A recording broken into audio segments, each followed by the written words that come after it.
prisoners, hostages, and then a pullback. I would not have believed it, but this is what diplomacy is at its best, and I think it's a potentially huge deal. So congratulations to you and your team. Peace in the Middle East. Peace in the Middle East, yeah. And every country came together. Every single country came together, and people are shocked by it. But it's an amazing situation. Nobody thought it was going to happen. Thank you very much, and you've been of help too. You help always, but we are really working more closely together, having to do with Russia, Ukraine. Yeah. And I would have thought that would have been easier because that would be number 8 for me, number 8.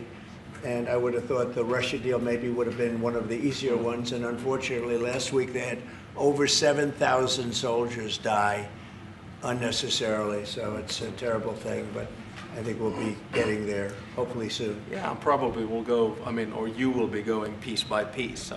There are only so many agreements that you can get done, and I think this one will be the next big one. Of course, this one needs to stick, and I'm sure it will because the incentives are all there, and then we'll continue to work. The last time I was here in the Oval Office was with the other European leaders in August, and I think we did a lot of good advancement there on security arrangements.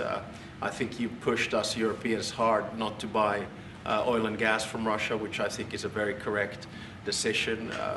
Europe just put down its 19th sanctions package. I think Russia is actually right now, both economically and militarily, not in a very strong place. And I think it's because of the commitments that we've made to Ukraine. So, day by day on this one. Yeah, we're going to get it worked out.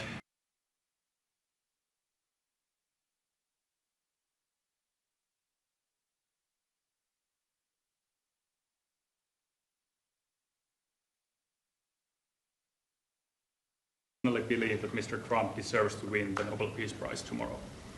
Well, I think that's probably a decision that comes from the Nobel Committee. And my take is that there are 2 key pieces that have to be solved in the big picture. One is in the Middle East, and we're seeing the results of that. And then the other one is between Russia and Ukraine. And once those are solved, I don't see any impediments to it. Will you plan to nominate Mr. Trump next year if he doesn't win? This year? I think probably the best nomination would be coming from Zelensky and then the King of Jordan. Those would be 2 that would come. But I think you have to, my experience with the Nobel Peace Prize comes from Martti Ahtisaari, the former president of Finland. He got it in 2008, and he got it because he negotiated 3 peace agreements on 3 different continents. Namibia in Africa, Kosovo, Serbia in Europe, and then Aceh in Indonesia. And his message was always that when you do a peace agreement, the key is that it looks like an equal match, that the big guy doesn't win over the small guy, and vice versa. But I have to say that the track record of the President of the United States in the past 7 months, 8 months is rather impressive. Mr. President, thank you so much, Mr. President. First of all, thank you, all of you, in behalf of the State of Israel, for everything that you're doing for my country. I want to know, how do you see the Middle East in a year from now under your leadership? And if you see maybe option for normalization between Israel and Saudi Arabia? I think it's going to be great. I think it's the hostages will be coming back Monday or Tuesday. I'll probably be there. I hope to be there, and we're planning on leaving sometime Sunday, and I look forward to it. And everybody I see is celebrating in Israel, but they're celebrating in many other countries too. A lot of the Muslim and Arab countries, they're celebrating. Everybody's celebrating. Everybody loves the deal. So it's a great honor to have been working on it. And as you know, it's all finalized and done. We've had a lot of terrifically talented people. We've had tremendous support from UAE, Saudi Arabia. Qatar has been unbelievable. Egypt, as you know, and Jordan.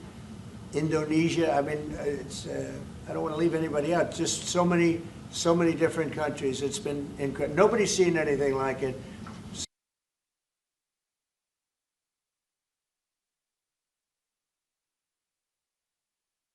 The Nobel Peace Prize tomorrow. Well, I don't know. Look, I made 7 deals, and now it's 8. solved the wars, one going 31 years, one going 34 years, one going 35 years, one going 10 years. I made 7 deals. This would be number 8. The one I thought that I was going to make, and I think we will probably, is because it's a ridiculous war. It's a horrible, the worst since World War II. If you look at the people dying, is Russia, Ukraine. I think we'll do that too. We've a lot of reasons for them to do it, and I think they'll be coming to the table pretty soon. But this is the biggest of them all. This is a big one. Although I think India and Pakistan is very big. 2 nuclear nations. I made that. I did that based on trade and because of the tariffs. If we didn't have tariffs, you wouldn't have been able to do it. But I said, if you guys are going to fight, I'm putting 100% tariffs on each of you. And they immediately stopped fighting. And that was going to go nuclear. You know, that was back and forth. So I know one thing. I don't know what they're going to do, really. But I know this, that nobody in history has solved 8 wars in a period of 9 months. And I've stopped 8 wars. So that's never happened before. But they'll have to do what they do. Whatever they do is fine. I know this. I didn't do it for that. I did it because I saved a lot of lives. And that's the thing that bothers me so much about the Russia-Ukraine. 7,000 people are dying a week. Young soldiers. They're almost all soldiers of Ukraine and Russia. So in theory, it doesn't affect us, no, but it's a terrible thing. And we'll get that solved too. But nobody has ever done 8 wars. Nobody's done 8 wars in 30 years, let alone 9 months. Are you going to step up? President Obama got it for way Are you less. going to step up the pressure for a Ukraine deal? Yeah, we are stepping up the pressure. We're stepping it up together. We're all stepping it up. NATO's been great. The leader of NATO, as you know, Mark, has been fantastic, I think. He's a fantastic guy. And they are stepping it up. And we're selling a lot of weapons to NATO. And that's going, I guess, to Ukraine for the most part. That's up to them. But they're buying weapons from the U.S. We make the greatest weapons in the world. You buy our planes and a lot of our equipment. And you have a big force, actually. You have a tremendous force of equipment. So I think we'll get that one done too, yeah. President Obama got it for way less. I want to finish, maybe. Mr. President, I'm from Finland. Mr. President, I'm from Finland. Is he okay? Yeah. Am I okay? He's all right. I'm all right. Mr. You President. look great. Yeah, President. You are buying icebreakers from Finland. Yeah. But what if Russia and Vladimir Putin attacks Finland? Would you defend Finland? I would. Yes, I would. They're a member of NATO. I would. They're great people, but I don't think that's going to happen. I don't think he's going to do that. I think the chances of that are very, very small. But it's very interesting because you have a military to your size. You have a very powerful military, one of the best. Certainly, we will be there to help. Okay? Okay, please. Mr. President, thank you. We have a big border, as our president said. How would you exactly defend Finland? And yeah, thank you. Say what? How would you defend Finland? Vigorously. Can I just add on that? We're very pleased with the fact that we have so much training going on with American soldiers right now. So they're getting experience from Arctic conditions. And we're integrating our militaries together, working not only through the DCA agreement, but other ways as well. We see that day to day in the work that we do, and it's working well. Okay? Please. Yeah, thank you. How do you Where see are you this? from? I'm from Finland too. Only Finnish Finns music. Yeah, a lot of Finns, It's no? very impressive. So, Mr. I like them President, better than our reporters. thank you. So, how do you see the situation in the Arctic developing? Are there going to be any mutual plans for Finland and US to cooperate We have there? a lot of relationships together. I mean, mostly buying our military equipment. They buy a lot of it. They have an order, I guess, 60 planes, 64 F-35s, and many other things too. It's a big order. Big countries don't order that many planes. You know, it's 10 billion. You have a lot of aircraft, a lot of great military. We make the best military equipment. They buy a lot from us, so It's very good. We're going to work together very closely with Finland and with NATO. We have a very good relationship. As you know, I requested that they pay 5%, not 2%. And most people thought that was not going to happen, and it happened virtually unanimously. We had one laggard. It was Spain.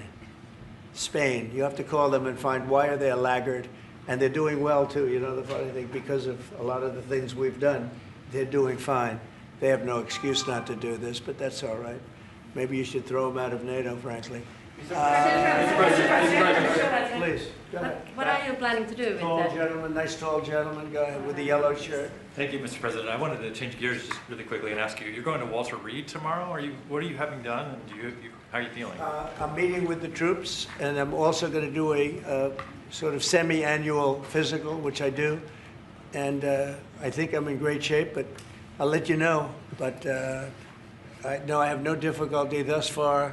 Is there wood around here? I'll knock on. No difficulty. Physically, I feel very good. Mentally, I feel very good. You know, I did about 6, 7 months ago. I do physicals. I like to, when I'm around, I like to check always early, always be early. It's a lesson for a lot of people. But I also did a cognitive exam, which is always very risky because if I didn't do well, you'd be the first to be blaring it. And I had a perfect score. And one of the doctors said he's almost never seen a perfect score. I had a perfect score. I got the highest score. And that made me feel good. When they asked, would I like to do one, I said, yeah. I said, did Obama do it? No. Did Bush do it? No. Did Biden do it? I definitely did. Biden wouldn't have gotten the first 3 questions right. No, Biden didn't do it. Biden should have done it. I'm actually a person that believes that if you're president, you should do a cognitive exam. But last time I took a cognitive exam, and it was a perfect score. The doctors announced it. And by the way, not the easiest test. The first few questions are pretty easy. Once you get into the middle, it gets a little trickier. And there aren't a lot of people in this room that would get every single question right, I can guarantee You're you. putting me in a difficult spot now. Next question. Mr. President, Obama got the Nobel Peace Prize for way less than you did, and President Obama got the Nobel Peace Prize He for got a way prize less. for doing nothing. Exactly. Obama got a prize. He didn't even know what he got. He got elected, and they gave it to Obama for doing absolutely nothing but destroying our country.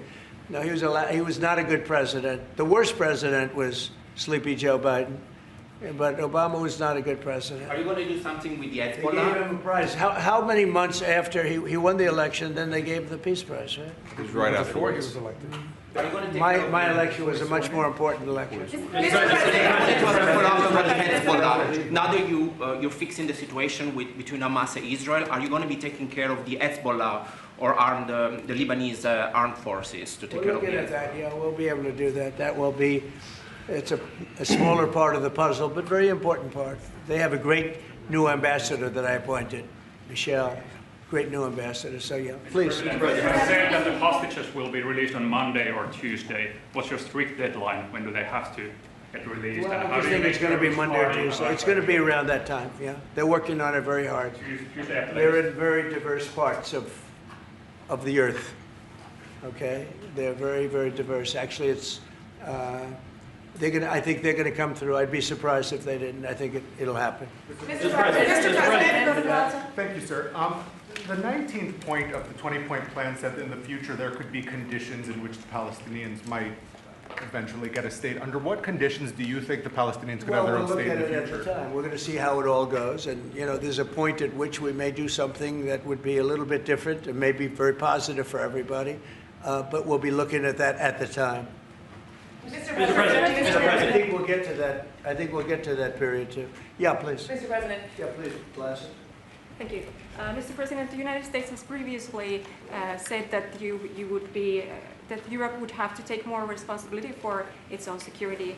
Are you or the U.S. planning to withdraw some of the U.S. forces from the European soil? No, but we may move some around a little bit. I'd ask you that question, Pete. Go ahead. I think that's right, Mr. President. We're very much heartened by your leadership to get NATO to rise up to 5%. which means they can take primary responsibility for defense of the continent. But that doesn't mean America is abandoning NATO and Europe. But we could look at where our troops are postured, what makes the most sense for America and our NATO allies. We have a lot of troops in Europe, as you know, a lot. And we can move them around a little bit. But no, basically we'll be pretty much set. Go ahead, what's the second? My second question would be, are you planning to impose more sanctions on Russia at this point? I might, yeah, I might. Mr. President, your 20-point plan says we will encourage people to stay. Can you confirm that as Gaza is rebuilt, that no one will be forced to leave? Yeah, nobody's going to be forced to leave. No, it's just the opposite. This is a great plan. This is a great peace plan. This is a plan that was supported by everybody. I mean, as I said, they're dancing in the streets of many, many countries right now. It's amazing. I've never seen anything like it. No, we're not looking to do that at all. And Mr. President, how soon do you think that we can see a full withdrawal? Mr. President, can you cut through the politics on the shutdown? We had another failed vote today. Can you speak to our viewers from Orlando to Sacramento? What's your message to some of these families tonight facing missed paychecks, potential layoffs, and missed benefits due to the shutdown? Yeah, I blame the Democrats. They ought to call their local Democrat representative, whether it's a senator or a congressman, and it's their fault. I mean, they admit it, it's their fault. They campaigned on the fact that they'd never shut down the country, but they want to shut it down. And, you know, we have the greatest economy. We're the hottest country in the world right now. I think you'd admit that. The hottest country. We went from a dead country a year ago to the hottest country in the world. So I think they probably don't like that. But we're doing great. I mean, we're doing great. I would say my message is call your local representative, congressman or senator, and tell them to get on the ball. The Democrats have caused this problem. Can I ask one more Congressman Randy Fine? Thank you, Mr. President. Where are you from? I'm from Finland. It's so nice. Uh-oh, here we go. Here we go with a killer question. I would like to circle back to the icebreaker deal. So Finland and the US are strengthening their economic partnership through the deal. What other areas of cooperation with Finland do you see as possible at this moment? Good question. We're going to be talking about that in a little while. We're going into the next door room, commonly known as the cabinet room, beautiful room, and we're going to be discussing that. But we'll be doing other things. It's a wonderful country with wonderful people. We've had a long-term relationship, but it's never been as close as it is now. We'll be doing other things. Go ahead. I mean, we've been talking about a lot with the president. I mean, two specific fields where I think Finland has strengths. One is quantum and quantum computing, and we know that that is basically what gives food for thought for artificial intelligence. That's very important. The second one is actually networks. And you know that there are two sort of safe and trustworthy Western networks right now. One of them is Nokia. And the other one is Ericsson. And actually 70% of all broadband in the United States is Nokia. So one of the things that we could work on together is creating the 6G space through networks. And we actually, Nokia has 7,000 people working here in the United States and an American CEO. Okay, anybody else? Mr. President. What is the international stabilization force that's going to deploy to Gaza? What is that going to look like? To be determined, really I think there's going to be a large group of people determining what it will be, and a group of people funding it that are very rich countries that are going to be funding it. People want to see this work. It's going to work. It's absolutely going to work. And it starts, it's already started. We've signed, as you know. Everybody's agreed. I think Monday is going to be a very big day, Monday, Tuesday, but it's going to be, depending on where you are, it's going to be a very big day. I think it's going to be a day of great celebration. I've never seen anything like it. The streets of so many countries right now, they're just roaring with love and with praise for the people that did this. And these are countries that did this. The whole world came together for this, even Iran. And I really thank them for it. Iran came out and said this is a good thing. This is a very good thing. So it was terrific. It's been a terrific experience for me. Thank you very much, everybody. Thank you.